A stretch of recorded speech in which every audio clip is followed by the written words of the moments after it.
How to create or open Temu account. Hello everyone, I am Bishaka and welcome to our channel Create, Login and Delete.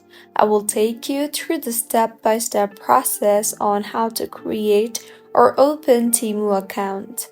Now, let's get right into the tutorial. Firstly, go ahead and open the Temu application on your device. You will be led to the login portal of Temu.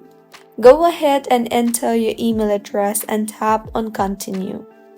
You can also sign up using your Google account, your Facebook account, your Apple ID, or with your phone number.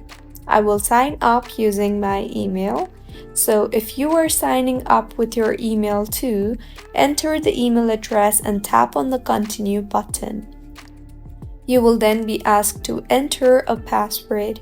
So go ahead and enter a password and make sure the password is strong enough, and finally tap on the register button.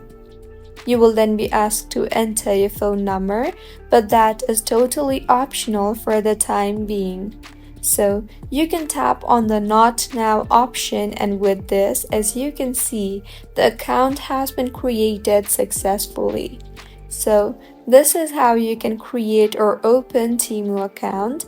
If you find this tutorial helpful, please like the video and do subscribe to our channel for more contents like this. Thank you for staying with us until the end.